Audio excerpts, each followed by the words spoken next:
This video is meant to be used along with your review sheet for this chapter on right triangle trigonometry.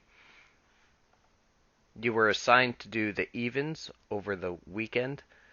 I'm going to do a few of those just to make sure that you are doing those right. So, before finishing this video, or before continuing, what I'd like you to do as I go through, I'm going to circle a few of them. These are going to be the ones that I'm going to do. Go ahead and do these before you continue watching. So basically the first and last of each of the evens are what I'm going to go over. Well, for the most part anyway. Don't know if I'll do 22, maybe not 22. 24 though, yeah, because that's the last one. 26 and 30 is good.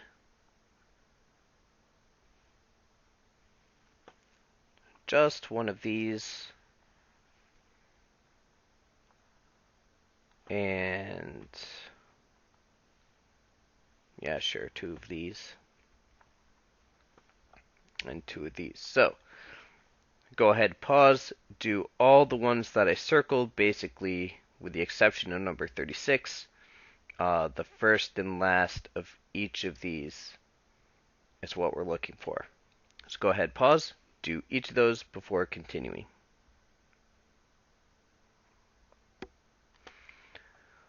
Alright, I'm going to go ahead now and go over them, set them up. I won't go into too much detail. For the first ones, you are told that it is a right triangle. So make clear which is the right angle, and I am told C is 90 degrees. So that means I have ABC, because it says triangle ABC. Segment AB is 67. Angle A is 24 degrees. And I want to find AC, so this will be X, AC. So now that I've drawn my triangle, it is right. Therefore, I'm going to use sine, cosine, or tangent. I have adjacent and hypotenuse. Therefore, adjacent and hypotenuse sounds like cosine. So cosine of 24 will equal x over 67. I'll go ahead and cross multiply. That gives me x equals 67 cosine 24. When I put that in my calculator, I'm going to get approximately 61.21. Alright, number 8. Again, angle C is 90 degrees. You could switch where the A and B are. It wouldn't matter. You just have to be consistent. So AC is 36. BC is 19. I'm looking for angle B. So angle B will be right here. So that's my X. So from angle B, I see opposite and adjacent. Therefore, tangent. So tangent of X will equal 36 over 19. And then, of course, whenever we're looking for an angle, we're going to inverse. So we're going to inverse 36 over 19. And that will give me approximately 62.18 degrees. Okay, in the next section, I'm told to use the law of sines. So big hint there, but you won't necessarily have that hint on, say, a test. So you need to look for pairs of angles and sides that are across from each other. Pairs, that means two sets. So a side and an angle that they're across from each other, or they're opposite. So I'm told it's a triangle, but not necessarily a right triangle. So I have ABC.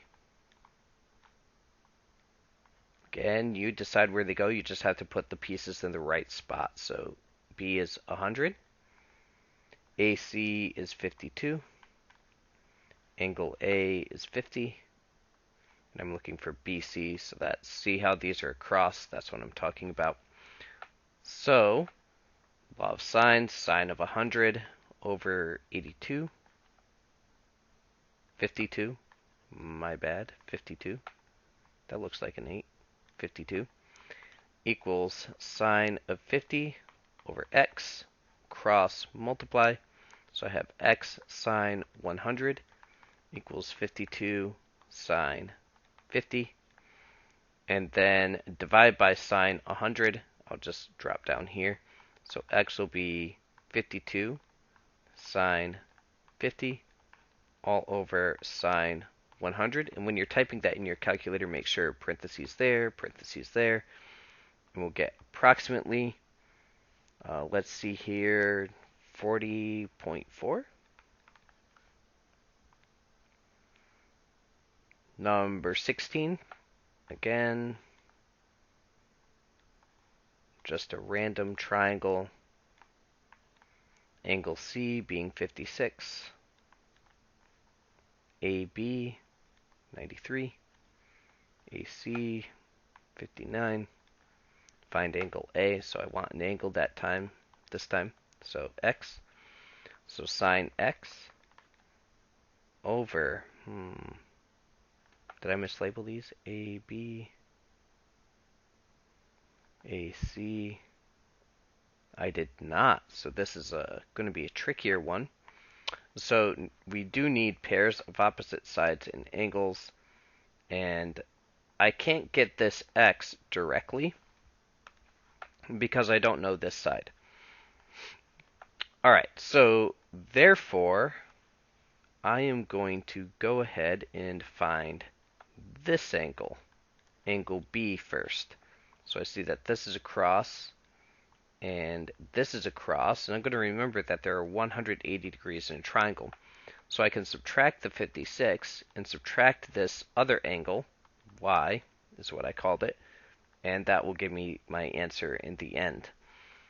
So I'll have sine of y over 59 equals sine of 56 over 93. I'll cross multiply.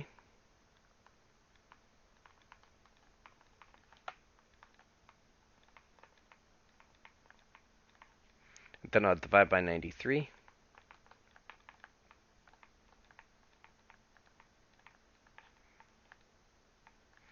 Now I'll type all of this into my calculator, and then I'll inverse the solution there, whatever that gives me.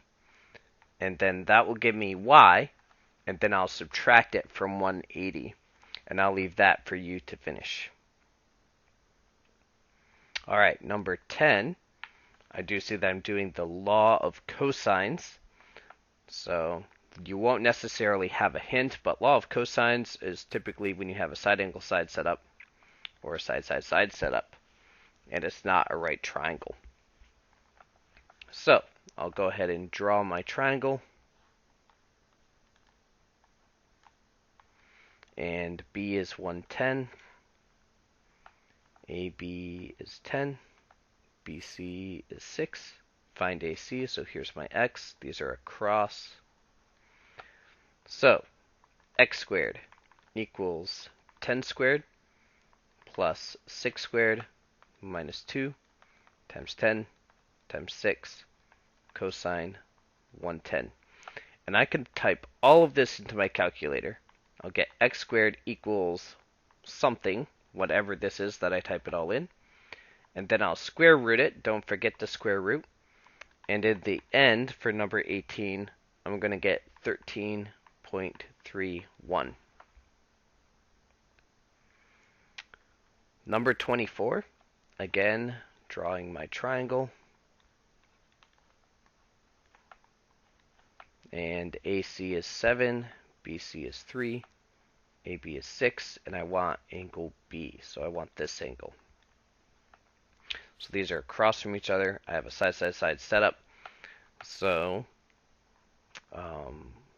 let's see, law of cosines, so 7 squared equals 6 squared plus 3 squared minus 2 times 6 times 3 cosine x. Now we have to be careful, we can't just combine all of this. So I'll have 49 equals 36 plus 9 minus, let's see, 12 times 3, 36. That's interesting. But yep. So I'll get, so very tempting to subtract those, but you cannot do that because they are not like terms. So don't do that. But we can combine these. They'll give us 45 minus 36. Again, tempting to subtract those, but do not do that. We need to get the cosine x alone. So we have 4 equals negative 36. Cosine x, don't drop that negative. It does make a difference. We divide by negative 36. And we'll get negative 1/9 equals cosine x. And at this step, we inverse cosine. So I'll write that over here. X will equal the inverse cosine of negative 1/9. And then I get 96.4 degrees. Area. Now, area triangle, just to write it, say down here, area of a triangle is base times height. But often, at this level, we're not going to be given a direct base and height. You're going to have to find the height some way, somehow. So one of the tricks that you were showed in class is if you have a side angle side set up, you can do the first side times the second side times the sine of the angle between them, all divided by 2. And this piece right here is representing the height. And then if you have a side-side-side setup, again, you could probably figure out the angle using the law of cosines, but you can use Heron's formula, which is S, and then S minus A, S minus B, and S minus C, where S is the semi-parameter, or the sum of the three sides divided by 2. So in 26, if I were to draw this triangle, ABC, B is 110, AB is 10, BC is 6, and I see I have a side angle side setup. So I'll use this second version. So area of the triangle will be the first side times the second side times the sine of the angle between them, all divided by 2. And when I type that all in, I will get 28.19. Number 30, if I draw that one, AC 15, BC 9, AB 10. This is a side-side-side setup. So I'll do the third formula. So I'll get the semi-parameter. 25 looks like 36 divided by 2. So 18 is the semi-parameter. I add up all three sides, divide by 2. And then I use Heron's formula. So square root 18, then 18 minus the first side, times 18 minus the second side, times 18 minus the final side. I square root all of that. So I multiply all the inside and then square root. And I'll get, for number 30, 43.63. Alright, getting down to the end of this video. Finding the trig ratios. Now it's important to note the ratio is the fraction or the decimal that you would get using these, and then if I was looking for the angle, I'd inverse one of those ratios. But I'm not looking for the angle, I'm looking for the ratio, so the fraction. So I would draw my triangle. And I don't know what the sides are, but I'm given this piece of information. Cosecant is 17 over 8. So cosecant is sine reversed. So sine is 8 over 17. So if I label this as my angle, then opposite and hypotenuse go here. And I can use Pythagorean's theorem, because it is a right triangle, to find the missing side. So that would be 8 squared plus leg squared equals 17 squared. And when I finish that all up, I will get 15 as the third side by solving. I subtract the a squared and then square root. So that will give me 15 over 17, and then just flip that around. And then tangent is going to be 8 over 15, and cotangent, just flip that around.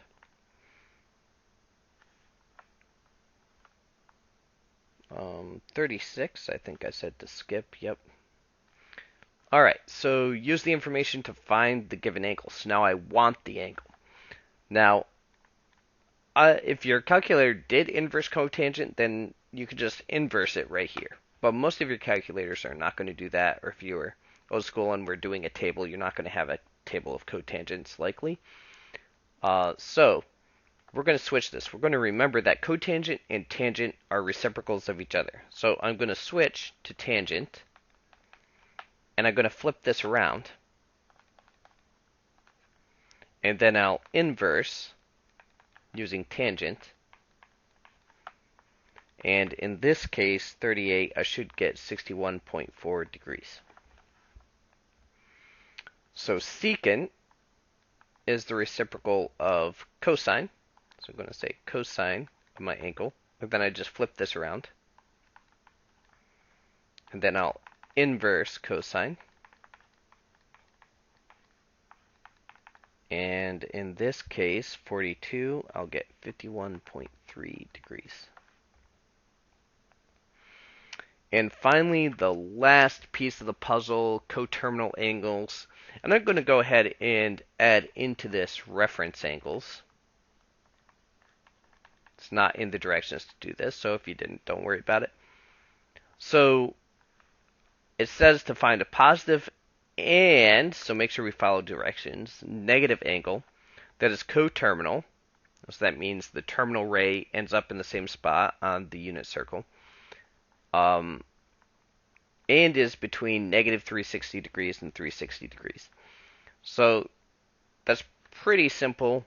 We're just going to add or subtract 360 until we get two angles that are between negative 360 and 360. So the positive one for number 50 is actually 0 degrees.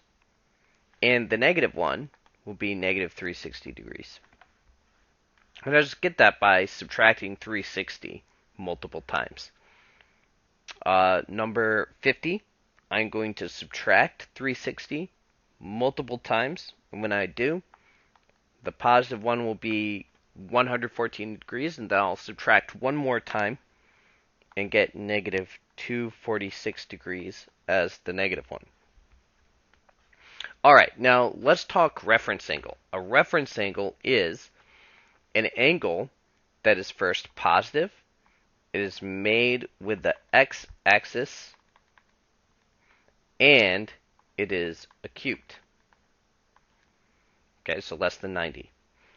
So let's use this as our example. This one is easy. 0 degrees is the reference angle. It's positive, it's definitely acute, and made with the x-axis. So 114 degrees. So if I were to picture that, 114 degrees is in quadrant number 2. And this piece right here would be 114 degrees. So this is my reference angle. So I would do 180 minus 114, and that would give me 66 degrees. So 66 degrees is my reference angle right there. Pretty simple. Okay, hopefully you did well. So you were supposed to finish up the evens for your homework. You should now get most of them correct.